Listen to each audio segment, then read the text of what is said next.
Hi, I'm John Green. This is Crash Course World History, and today we're going to talk about Israel and Palestine, hopefully without a flame war. Yeah, big ask, Mr. Green. I mean, that fight goes back thousands and thousands of years. Except thousands of years ago, there wasn't an Islam yet, so yeah, no. Also, let me submit that very little of this conflict between Israel and Palestine over the last several decades has been about, theological differences between Islam and Judaism. No one's arguing about whether the most important prophets descended from Abraham's son Isaac or his son Ishmael, right? It's not about whether to fast during Yom Kippur or Ramadan. It's about land. Portraying the conflict as eternal or as religious makes it feel intractable in a way that, frankly, it isn't. So instead, let's begin, as most historians do, in the late 19th century. And instead of talking about religion, let's follow the lead of historians like James Gelvin and discuss competing nationalisms.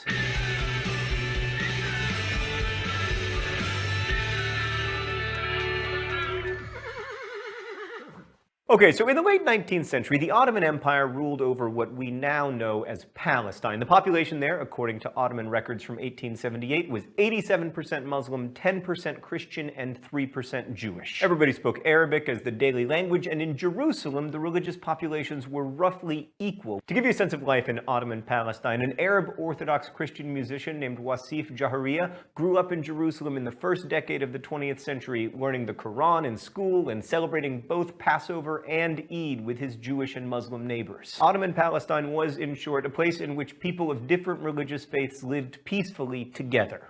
All right, let's go to the thought bubble. The late 19th century was the golden age of nationalism in Europe, and no place was crazier than the Habsburg Austro-Hungarian Empire, in which at least 10 different nations all wanted their own state. And in that hyper-nationalistic empire lived a Jewish journalist named Theodor Herzl, who had hoped that Jews could assimilate into European nations, but soon became convinced that the Jewish people needed to leave Europe and settle in their own state. The concept of Jewish nationalism came to be known as Zionism. It's important to keep in mind that most Zionists were secular Jews, so they imagined Israel as a state for Jews more than a Jewish state. In 1917, the British government, hoping to gain the support of Jewish people, issued the Balfour Declaration, promising, quote, the establishment in Palestine of a national home for the Jewish people. A bold promise considering that Palestine was still technically Ottoman, as they hadn't yet lost World War I. Of course, they would soon, but it turned out that the British were over-promisers when it came to Palestine, because a year before the Balfour Declaration, the British had secretly promised the French that they would divide up the Arab territories and the Brits would keep Palestine.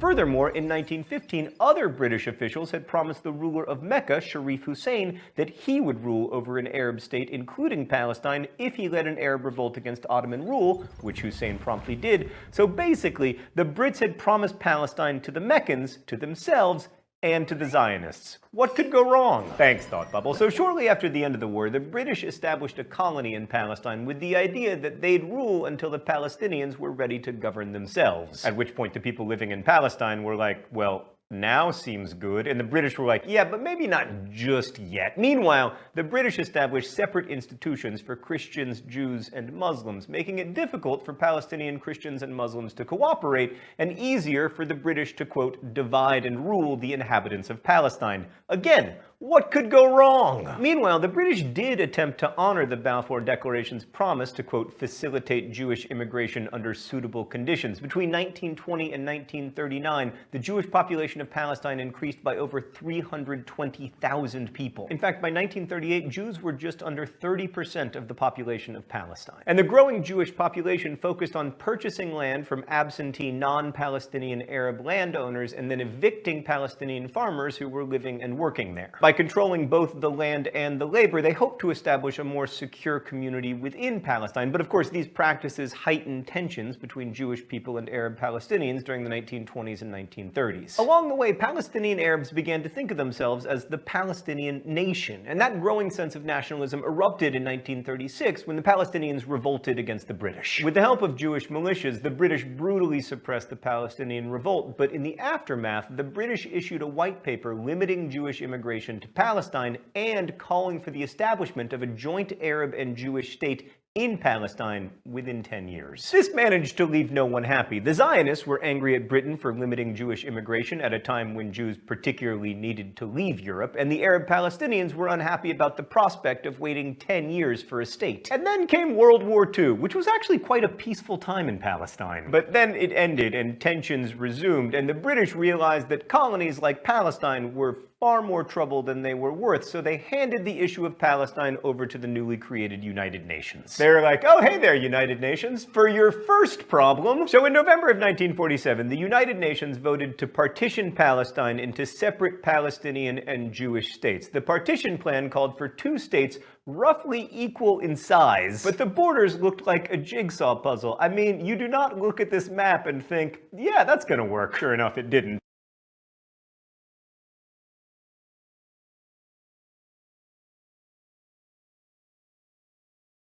One for Jews, Israel, and one for Arabs, Palestine. The city of Jerusalem, where Jews, Muslims, and Christians all have holy sites, was to become a special international zone.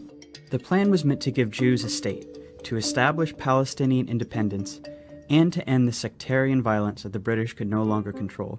The Jews accepted the plan, and they declared independence as Israel. But Arabs throughout the region saw the UN plan as just more European colonialism trying to steal their land. Many of the Arab states, who had just recently won independence themselves, declared war on Israel in an effort to establish a unified Arab Palestine where all of British Palestine had been. The new state of Israel won the war, but in the process they pushed well past their borders under the UN plan, taking the western half of Jerusalem and much of the land that was to have been part of Palestine. They also expelled huge numbers of Palestinians from their homes, creating a massive refugee population whose descendants today number about 7 million. At the end of the war, Israel controlled all of the territory except for Gaza, which Egypt controlled, and the West Bank, named because it's west of the Jordan River, which Jordan controlled. This was the beginning of the decades-long Arab-Israeli conflict. During this period, many Jews in Arab-majority countries fled or were expelled, arriving in Israel.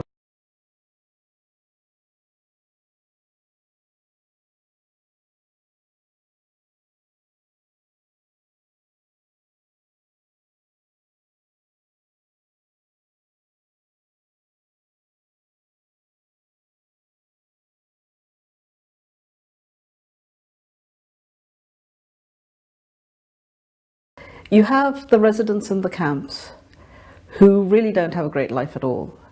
And the situation in the camps is worrying because there's a lot of arms in the camps. There's no law enforcement at all in the camps. And the people there are poor. They have very few opportunities. They don't vote in elections that have any significance for any of the political leadership, either in Palestine or in Lebanon. They are dependent to a large extent on public services, social services, welfare services, all of which are getting much more fragmented than they were. In 1948, people just left their homes in Palestine and came to Lebanon. And they did actually at that time live in tented camps. And then over a period of time, sort of from 47, 48 to 51, 52, various camps were constructed under a UN umbrella. And these camps at first were fairly well organized and laid out, although they were always considered to be temporary. What happened after that was that the population expanded, but the area of the camps did not. So there was an expanding population, no governance structure at all, and people, like all over the world, invested what they had in the space in which they lived. So as families expanded, what happened was that people put in, it was jerry building basically, but they started building buildings that went up. They put concrete in, they put reinforced concrete in. Very little consideration was given to ventilation or to water or to sanitation. It was just space and occupying space. It became very important for families to try and control their part of the camp. So you would have 3 or 4 families sort of putting their blocks together. It was a bit like the enclosure movement, if you like. And as a result of which, you have no infrastructure in the camps. Electricity is really poor. There are wires all over the place. There's no one actually making sure that these things are safe. Water is erratic. Electricity is now provided by private generators to a large extent, so there isn't that. People, when they're living in these enclosed environments, are dependent on electricity, on fridges, on things like this, so food doesn't keep, you get this kind of problem. And then, of course, the sewage system, which was put in initially, wasn't designed for a population that's 5-6 times bigger than it was when it first came in.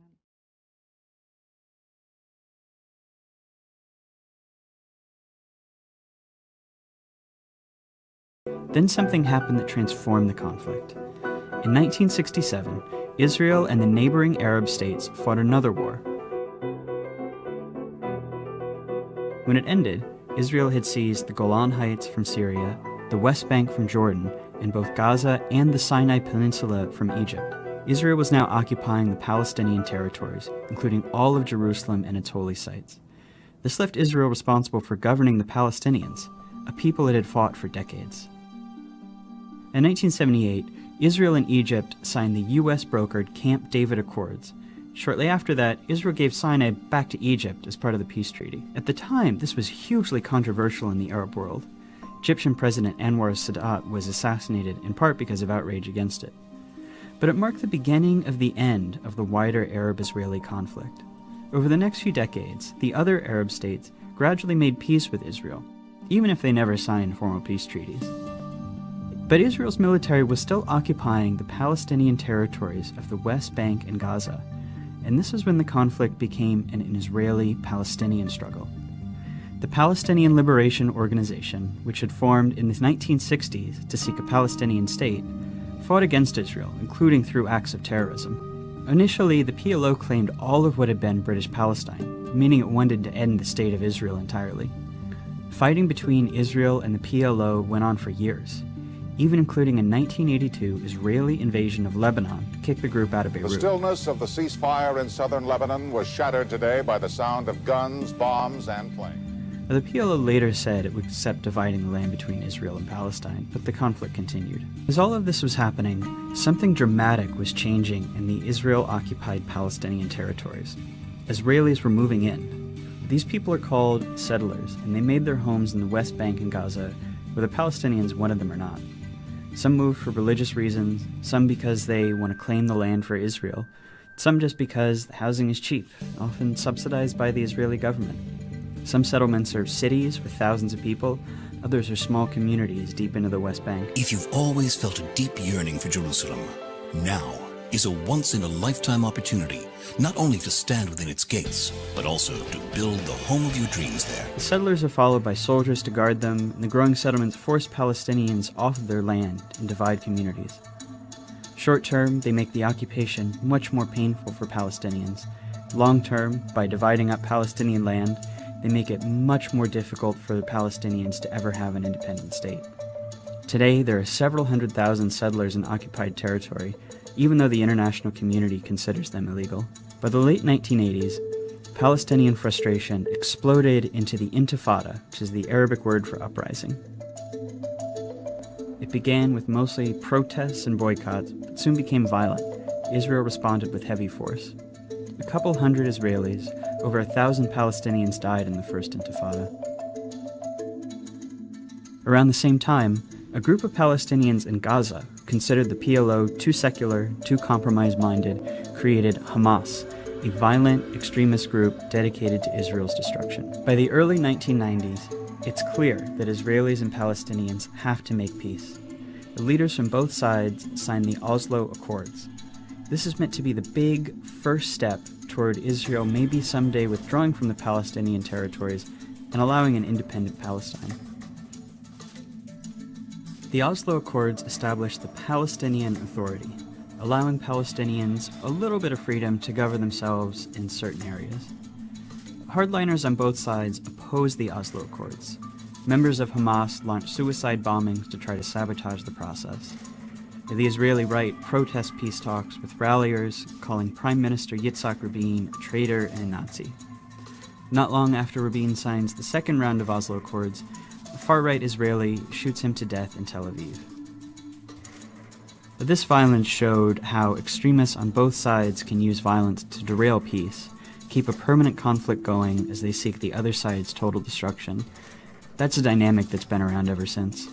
Negotiations meant to hammer out the final details on peace drag on for years, and a big Camp David summit in 2000 comes up empty. Palestinians come to believe peace isn't coming, rise up in a second intifada, this one much more violent than the first.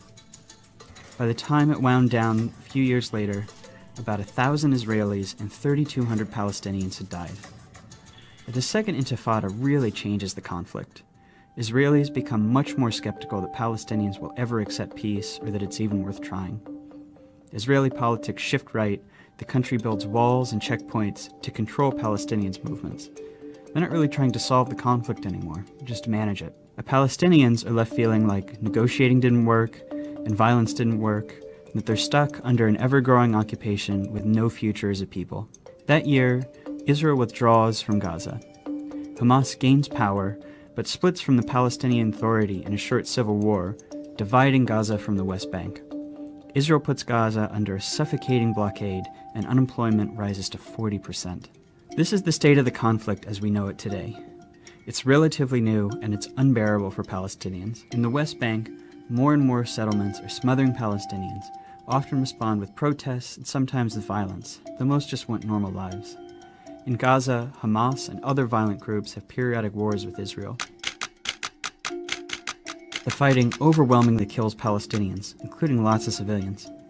In Israel itself, most people have become apathetic. For the most part, the occupation keeps the conflict relatively removed from their daily lives, with moments of brief but horrible violence. There's little political will for peace. No one really knows where the conflict goes from here. Maybe a third intifada, maybe the Palestinian Authority collapses. But everyone agrees that things as they are now can't last much longer. Israel's occupation of the Palestinians is too unstable to last, and that unless something dramatic changes, whatever comes next will be much worse.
كم عدد السكان هون؟ 30,000 بين 30 وال 35,000 نسمة. والمساحة؟ المساحة هي بتيجي بربع كيلو متر مربع.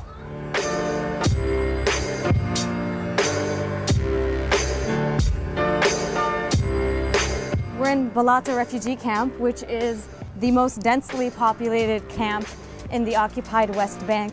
This is also another street, he's saying. كتير ضيق.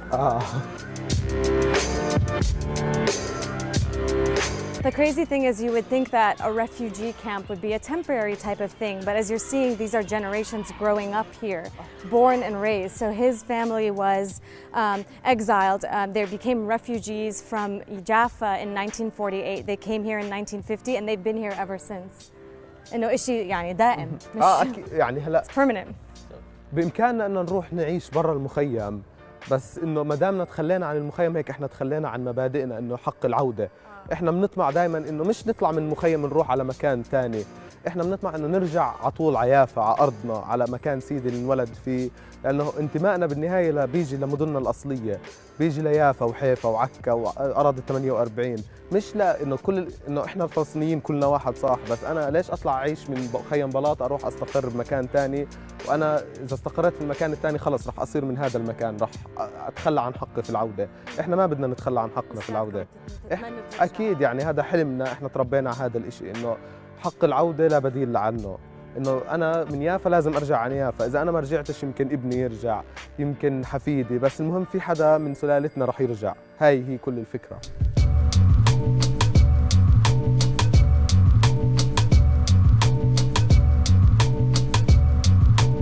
يعني فاتحين بزنس من السيارة. طبعا. يعني شيء كثير. This is like, you know, food trucks. This is like food car.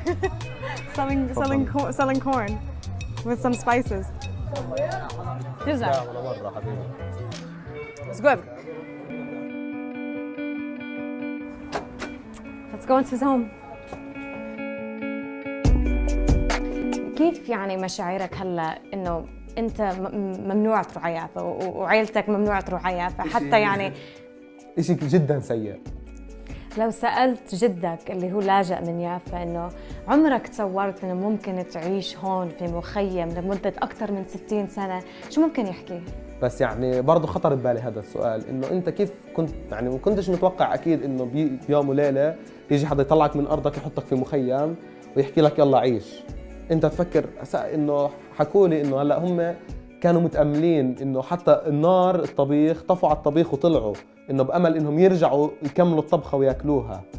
يعني أخذوا الأشياء الأساسية، مصاري وبس، أولادهم، غير هيك ما أخذوا. هيك بيوم وليلة اختفوا ومات لاجئ. يعني مأمنين إنه إحنا لازم نرجع وإن شاء الله نرجع ورح نرجع.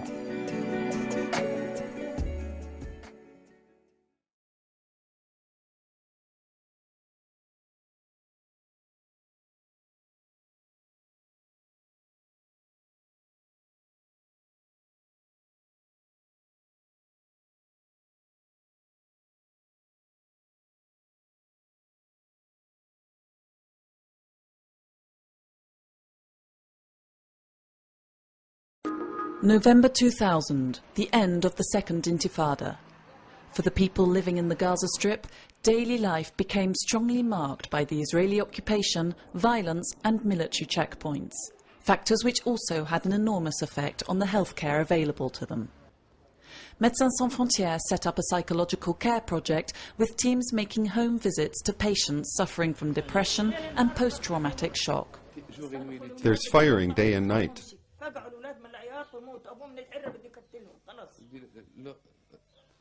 She says the children's father thinks it would be better to kill his children so they don't have to suffer these things. That was just the beginning of a decade of action. 10 years marked by the gradual deterioration of the health services available. In May 2007, inter-Palestinian fighting in the Gaza Strip caused further disruption to the health system, and many of the injured were discharged too soon. MSF decided to open a medical treatment program.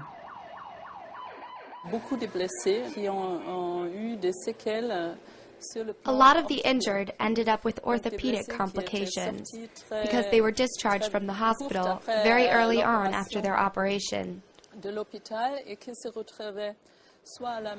They were sent home or to non-hospital facilities where they had no access to physiotherapy because at the time the physiotherapy services, or most of them at any rate, were closed. The embargo set up by Israel was reinforced in 2008, paralyzing the economy in Gaza. In December, the Israeli army launched Operation Cast Lead. In 3 weeks, the fighting left nearly 1,300 dead and more than 5,000 injured. Immediately after the ceasefire, MSF brought in 21 tons of medical material, including 2 inflatable hospital tents. The teams focused on specialized and secondary surgery. Many of our patients who were operated on in public facilities during the acute phase of the conflict needed reoperating or follow-up surgery. But the health facilities in the Gaza Strip were totally inundated. So we tried to fill that gap and relieve the health system by taking in patients. Today, MSF is running 3 projects providing psychological care, rehabilitation care and reconstructive surgery, a broad range of medical activities set up in response to the population's needs. Although eased recently, the blockade continues to take its toll on the healthcare system in the Gaza Strip.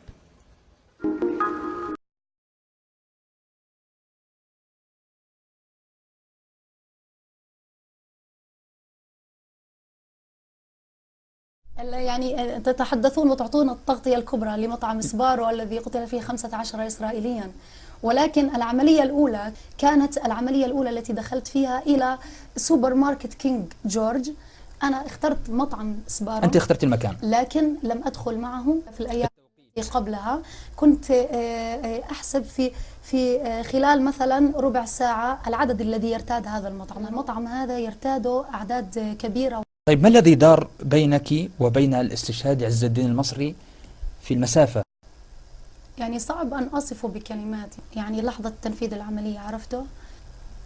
طبعا هم غيروا شكله تماما الإخوة، يعني لم يذهب ملتحي، ذهب ببنطال جينز وكان يلبس طاقية. رغم ذلك أنا أريد أن أقول لك شيئا، أنني كنت أمشي مع شخص روحاني جدا. يعني وأنا إلى جانبه شعرت بهالة ربانية تحيطنا. نظر إلى عيني ونظرت إلى عينيه، قلت له لا إله إلا الله، وقال لي محمد رسول الله وابتسم.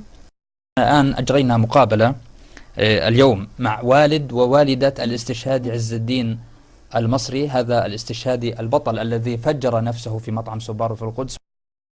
بعتز بأحلامي تميمي، كمان بعتز بابني والله العظيم. برضه هي قامت واجبها المطلوب، وبرضه كمان رفعت راسي وأشكر الله. كل ما نشكر أحلامي تميمي اللي وصلت إلى المستوى الرفيع هذا.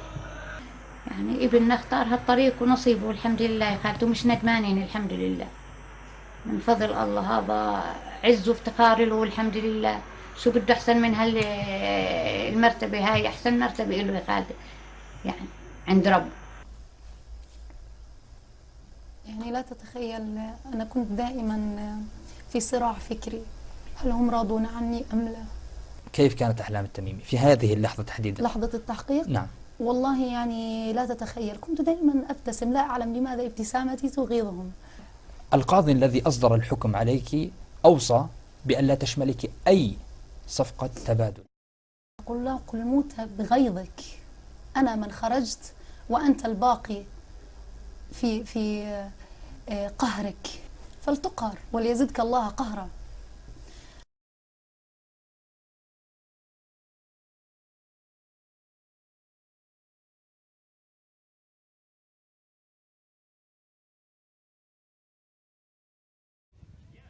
The biblical River Jordan, a rare freshwater resource in the Middle East. It forms the border between Israel and the West Bank and Jordan. At this bend, about 6 miles from Jericho, it's believed John the Baptist baptized Jesus of Nazareth. I baptize you? These pilgrims hail from Ballston Spa, upstate New York. How is the water? It's cold. And shallow, too. In the 60s, the water level of the Jordan River was actually where we're standing now. In wintertime, it was this high. Gidon Bromberg is Israel Director of EcoPeace Middle East, an environmental group. Pilgrims, when they came here, were under threat of being drowned by the strength, by the power of this river. Today, a mouse wheel will hardly turn with what's left of this river. For decades, Israel and its neighbors diverted the Jordan's flow to supply drinking water and water for crops. While the river is down 95% from its historical flow, there's hope that someday it could return to its former glory. That's because Israel today has more water than it needs. It's gone from drought to water surplus in just a few years. Impressive anywhere, but especially in the arid Middle East, one of the driest regions in the world.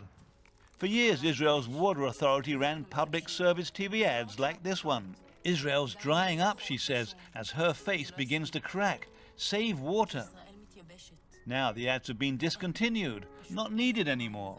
Through a combination of recycling, conservation and, most recently, desalination technology, removing salt from salt water, Israel not only has plenty to drink, but potentially plenty to share. And that could be good news for easing tensions in a region where water is often the source of conflict. Israel is already easily the world leader in water reuse, far outpacing the rest of the world, including the United States. Across Israel, plants like this one in the desert town of Rahat treat wastewater instead of letting it go to waste. So-called grey water from the kitchen and bathroom, as well as black water from sewage, is filtered, cleaned and reused for irrigation. It's a perfect little recycling ecosystem. The waste from the people of Rahat over there is treated here and then used to irrigate the fields nearby. But the real leap forward has been in desalination technology, vastly improving Israel's ability to turn salty water into fresh drinking water. In 10 years, Israel has built 5 desalination plants along its Mediterranean coast. In Ashkelon, Ashdod, Sorek, Palmachim and Hadera. Each cost around $400 million. They're privately owned and sell their water to the government, which sells it on to the people. Together, the desalination plants provide up to 50% of Israel's drinking water. The Israelis have achieved something extraordinary. 5, 6, 7 years ago, it was all about save water and bath together. And now they've got more water than they need. It is remarkable. It's been a slow process. So Israel's leadership in treating sewage has taken place over the last 15 years. The breakthrough has been in the development of membrane technology for desalination, because that breakthrough in technology dramatically reduced the cost of desalinating seawater. From about $1 a cubic meter to about 40 cents. Exactly, to less than half the cost. 10 miles south of Tel Aviv, the Sorek plant, open only 18 months, calls itself the world's biggest seawater desalination plant of its kind. It can produce more than 600,000 cubic meters of drinking water a day, enough for 1.5 million people, almost a fifth of Israel's population. Avshalom Felber is CEO of IDE Technologies, which built the Sorek desalination plant. This is where the water from the Mediterranean enters the plant. Exactly. Under here, there's a deep pit going about 70 meters down, where all this water is collected, and it comes by gravity from the sea, just under sea level. The pumps here lift it from here, from this pit, to the pre-treatment area. From pre-treatment, the water moves through a series of smaller and smaller screens and filters.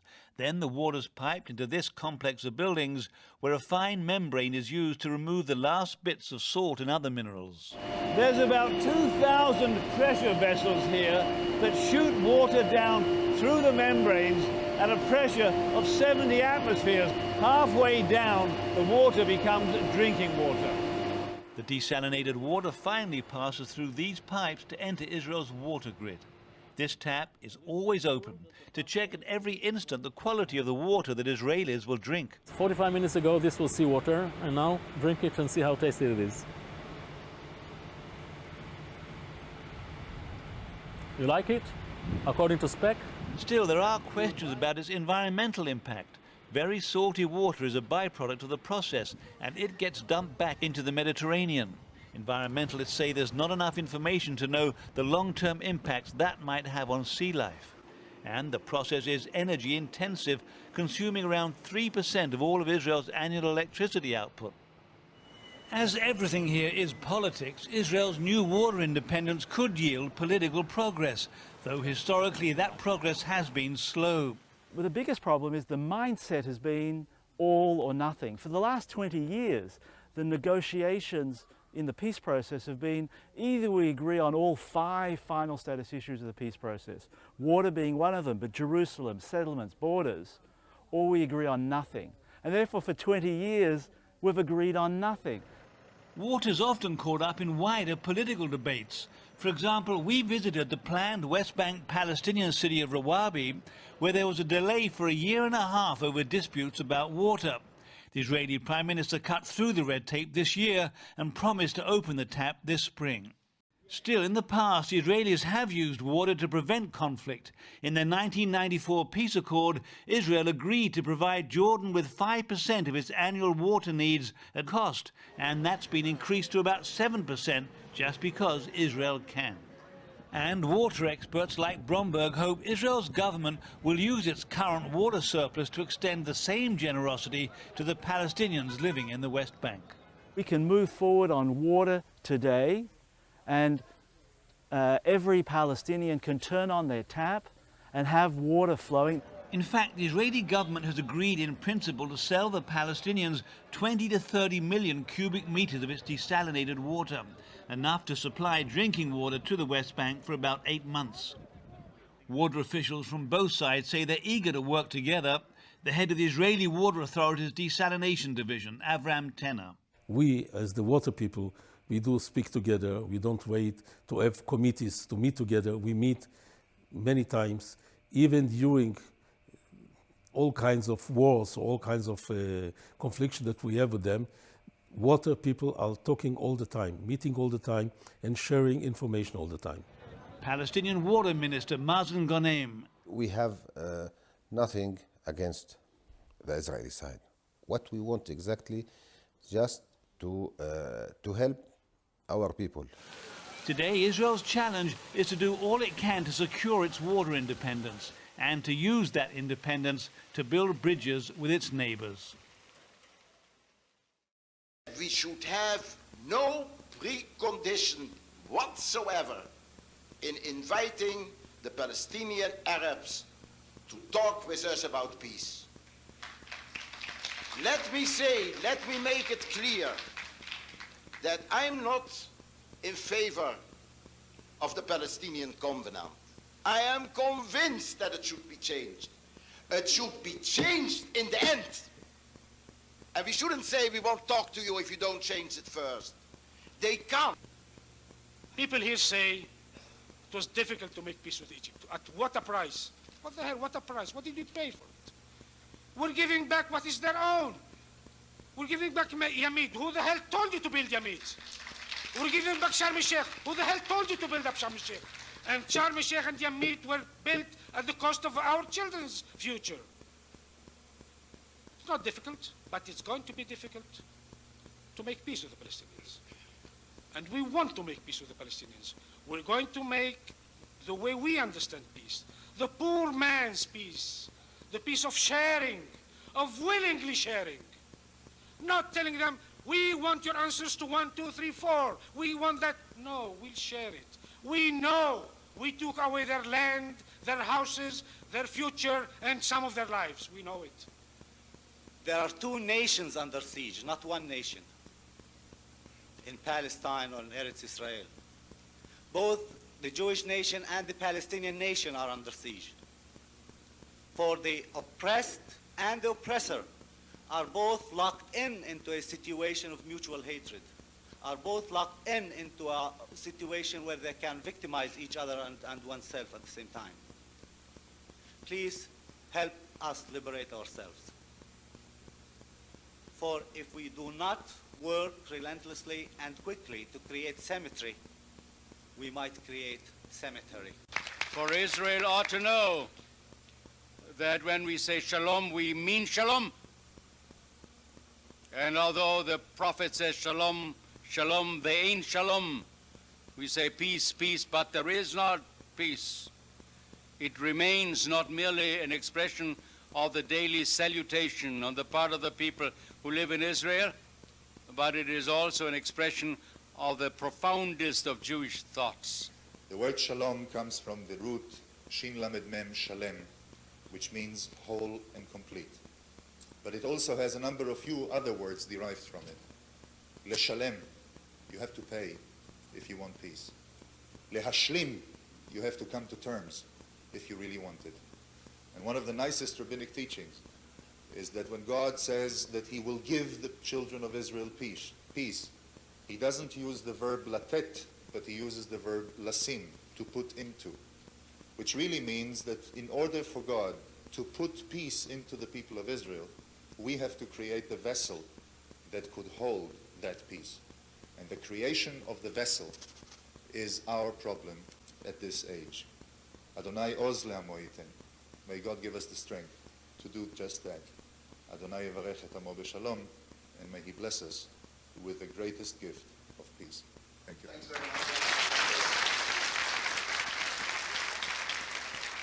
Return to the Israeli-Palestinian conflict, and tonight begin a series of occasional conversations we're calling the Long Divide.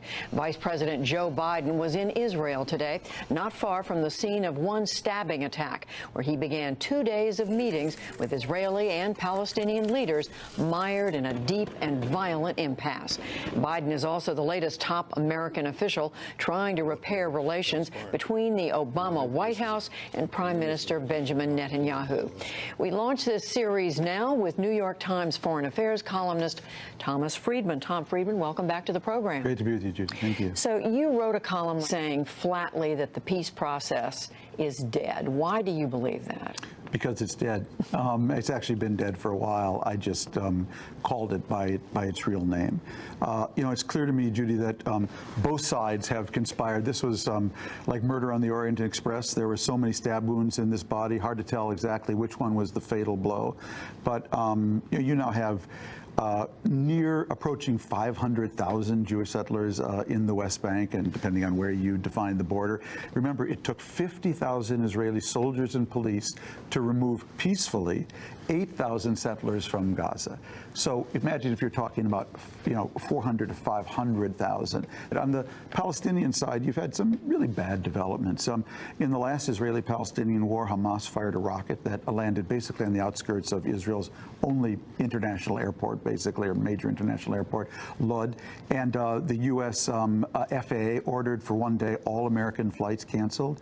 That was a message to all Israelis. Imagine if the Palestinians had the West Bank and could close our only airport.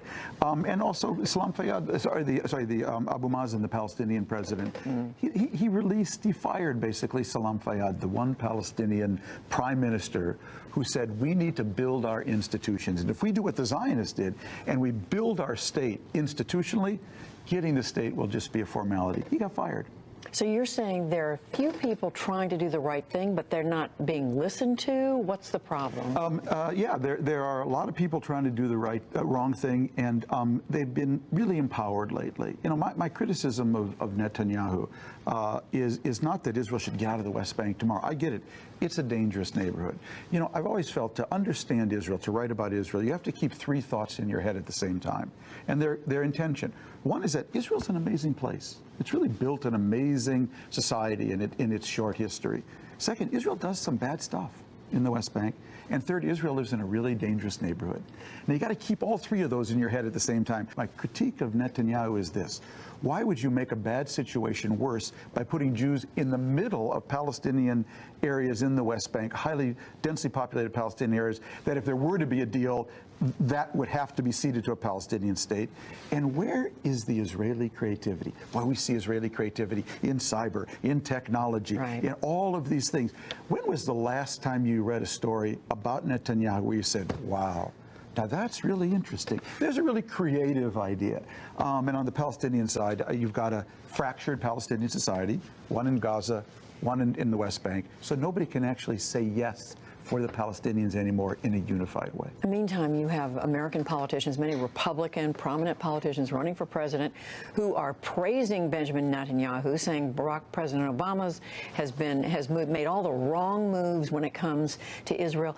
Is the U.S. a player or not? There's a story today in the Wall Street Journal saying that the White House is trying to come up with a UN resolution, maybe, or some other gesture to get the peace process moving. Well, that story's a bit of an evergreen. Maybe it's true now, but it's always, boy, we're going to tell them. We're going to tell them we're tired of this. And then it never happens because a Democrat comes along like Hillary Clinton says, "Geez, I wish you wouldn't do that." Now that's going to affect Jewish voters.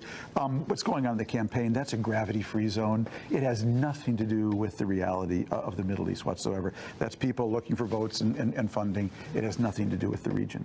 How much of the problem here, Tom, is due to the fact that the rest of the Middle East is virtually on fire, overshadowing the Palestinians and the Israelis. There's no question. If you're sitting in Israel today, Israel has a real strategic dilemma. It has non-state actors dressed as civilians, armed with rockets, nested among civilians on 4 out of 5 borders. Sinai, Gaza, Lebanon, and Syria. I think we're at a stage today where a lot of artificial states whose borders are primarily straight lines, they're actually blowing up all over the world under the pressure of globalization, technology, climate. It's different things in different places. These states, Judy, they're like caravan homes in a trailer park. They're built on slabs of cement with no basement and no foundation. And these big global forces today, they're like a tornado going through a trailer park. And a lot of them happen to be around Israel. If solutions are out there and the people who've tried to float them just get knocked down, where is an answer going to come from? I mean, you're saying it waits for the next president. Does it wait even longer? And where does it? You know, Netanyahu and Abbas can almost see each other from their offices. The idea that they need John Kerry or any American Secretary of State to come over, if they had the will, they would have the way. It's got to start with them. I think the most constructive thing President Obama could do would say, we tried, it's over, there's going to be a one-state solution. That's what would shock the system. Not here's our plan, because then they just start making it about us. They start picking apart our plan. They say it's about you. It's over. We really wish you all well. Sorry it didn't work out. Because what happens otherwise is Netanyahu will always say, Kerry's coming. Kerry's, there's a plan. Or Abbas will say, don't worry. I mean, the Americans are, no, nobody's coming. It's over. It's yours. You own it. Now you live with it. And that's the beginning of wisdom. But can any American president really do that given the political pressure in this country? Well, Obama's sort of been doing it for the last year. But he hasn't made that declaration. He hasn't said that, but he's basically told Kerry, you know, I don't want you messing around there anymore. So it's very hard, but actually it would be, you know, friends don't let friends drive drunk. And we have been letting a lot of people drive drunk. Tom Friedman, on that note, we thank you. Pleasure. Thank you.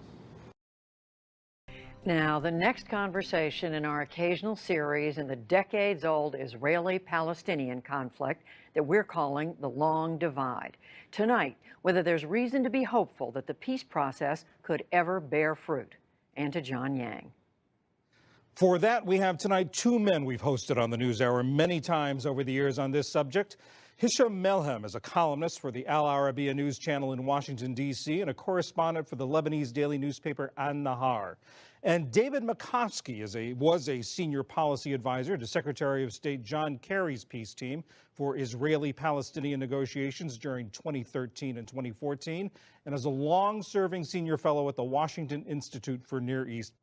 David, we quickly heard from you in disagreement, so explain why you disagree with Tom Friedman's analysis. No, I think Tom makes a lot of good points. So, but I think in the United States, we've tried to hit the home run ball now 3 times. Bill Clinton, 2000, Condoleezza Rice, 2007-8, and the effort I was a part of was Secretary of State Kerry, 2013, 2014.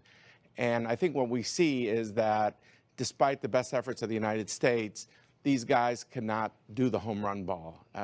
We don't have time to explain for all the reasons, but the point is that I think we just have to be more modest in our objectives and try to hit singles and doubles, because whether it's a lack of leadership, and by the way, even the great leaders in the Middle East deferred these issues. There's a reason why that these issues, the can's been kicked down the road. And we have disbelieving publics. They might say, I'm for a 2-state solution, but I don't think the other guy is. And third, we've got the Middle East in unprecedented turmoil, as the NewsHour has been chronicling since the Arab Spring in 2011. Taken all together, we could just give up and say, let these guys kill each other on both sides. Or we could say, maybe we have to be a little more modest in our objectives, maintain the viability of a 2-state solution, even if we can't implement it. Keep that door open so when the sides want to go through that door, they can. I think there's some practical ideas that are possible. Hisham, is even that possible? Look, American leadership is indispensable. We've known that. If you leave the parties to their own devices, given the asymmetry between Israel and the Palestinians, given the fact that Israel has tremendous military preponderance, strong economy, strong constitution, you will end up with 2 societies living side by side, unequal and resentful of each other, and in a state of constant, low-intensity violence. And if you allow the Israelis to continue settlement activities in Palestinian territories, incorporating more Palestinian lands, even when you work on the limited objectives, okay, then you will reach a point, maybe we may have already reached it, where there will be nothing to divide. You have 500,000 Israelis on Palestinian land. And if you allow the situation to continue, then it is impossible to talk about two-state solution, and you will end up in a situation where you have these two unequal societies living in a state of perpetual low-intensity violence, and that's the problem. If you maintain this approach, let's contain it for a while until it ripens. But it may be too late. David, given the situation now, they can't hit the long ball, as you say. Can they even hit the single or the double? Look, I don't know, but we have to try. And my goal here is not to, to contain or to have a status quo, but really to find a way that basically you channel the settlement enterprise into an area we already know. 80% of the settlers are in 5% of the land, largely adjacent to the Israeli urban areas, what we used to call the pre-1967 border. And most of the Palestinians are on the other side of that. And so we kind of know territorially where this is going, and there'll be a land exchange, what we call a territorial swap. So both sides know basically what has to be done.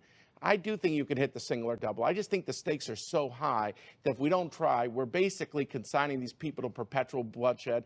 And if we try to hit the home run ball a fourth time when we know these leaders and publics can't do it, we're setting ourselves up for failure. But Hisham, giving up the settlement blocks around the urban areas sounds like it would be giving up East Jerusalem. And isn't the Palestinian goal of having establishing a capital in East Jerusalem, would that be acceptable? Not to the Palestinians, definitely. I mean, Palestinians would like to have East Jerusalem as their capital, just as the Israelis could have West Jerusalem as their capital. I mean, this is a Palestinian position that no Palestinian leader can even entertain, not having or not insisting upon that. The problem now, what we're having here is there are structural problems in the Israeli political culture. There are powerful people in Netanyahu's cabinet who are calling for annexing the West Bank. It's not only the settlements. They believe that the Palestinians cannot accept the Israeli presence or existence, and essentially they are asking the Palestinians to accept the impossible.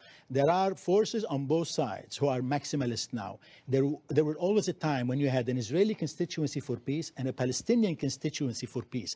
These constituencies have been shrinking in the last few years, and you had the demonization taking place on both sides and maximalist positions on both sides. Hamas lives in its own world. You have an ossified Palestinian leadership, and you have an Israeli leadership that is perpetuating the status quo, unwilling or unable, not courageous enough to make initiative, given the fact that Israel is the stronger party. And talking about the situation in Israel, are there Israelis who are willing to look for that single? Yes. I mean, you see Israeli leaders. Half of the Knesset, half of the Israeli parliament is talking about this openly.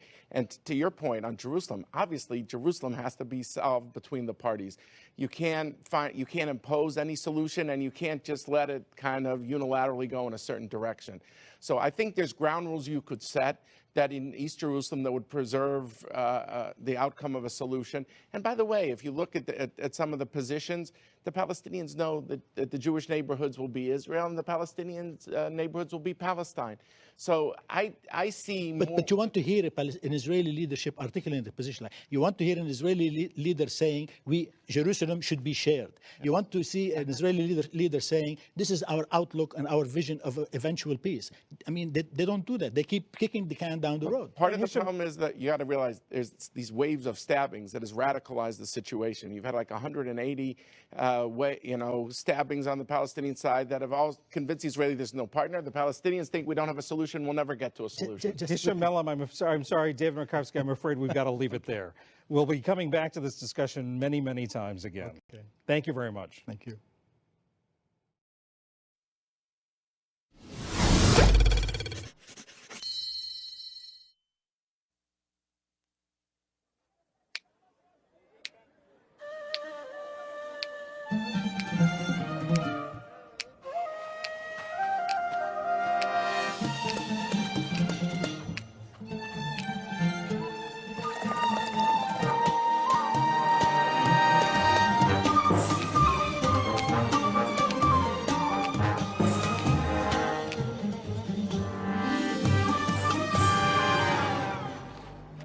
Papers.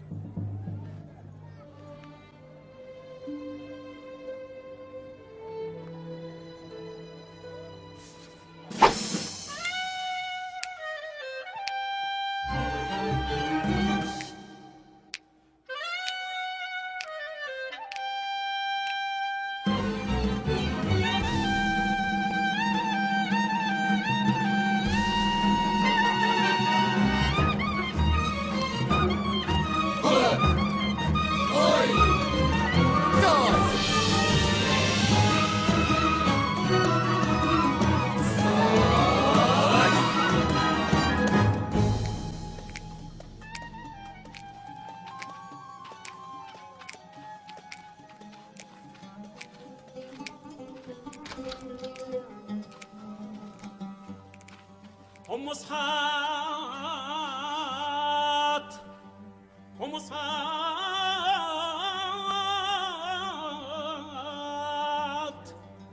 We love the garbanzo bean. This land will be called Palestine. If only our stupid neighbor wasn't the kosher king. Kosher king, kosher king, day, day, day, day, day, day, day. Never open on Shabbat. Our problems would be not a lot if only our stupid neighbor wasn't the hummus hut. Hey! Our people must be served. Our people must be fed. Our people must be served. Our people must be fed. Our people must be served. Our people must be fed. Our people must be served. Our people must be fed. We've got a crew of Jews from New York to Moscow. Shlomo on the drinks and Uri makes great chow. Don't forget Ludmila, she's a big fat Russian cow. No. And there's Menorah, Mickey, step up and take a bow. Shalom, kids! Our family works together more than you would think. Muhammad's on kebabs and Mustafa's on drinks. My sister's the cashier. Mahmoud is on the grill. If Yasser didn't insist on being called Bruce, hi there, he'd be a cautious D.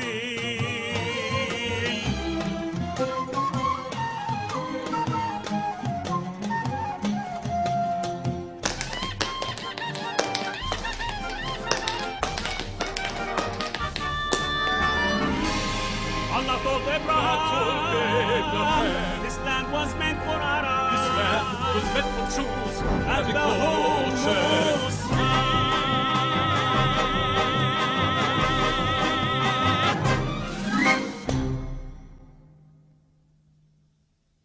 Your side of the screen is encroaching on my side of the screen. No, you are clearly threatening my side of the screen. Excuse me, it's my side of the screen. You back out and you start listening to me.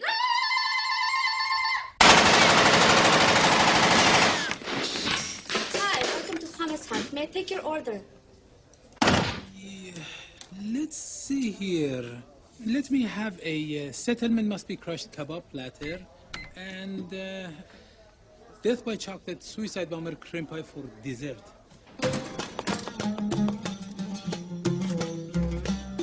Wood Kid is often the same, a little bit slow and sometimes mundane, but I can't help the way that I feel. He's much cuter than my last crush, Khalil. When I see him, when I see him, when I see that he doesn't see me, I know the punishment would be severe. Shame for my family is what I fear. I can't be so silly and forlorn. I am a hummus hat nut in love with a man in an Israeli uniform.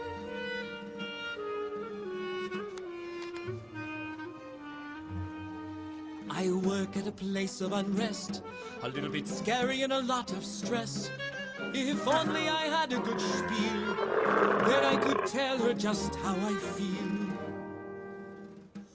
When I see her, when I see her, when I see that she doesn't see me, I know what I am feeling inside is wrong. It's for my people that I must be strong. I must remember I'm a Jew. I know my family would never approve, but I wish I could make her my boo. But when I see him, when I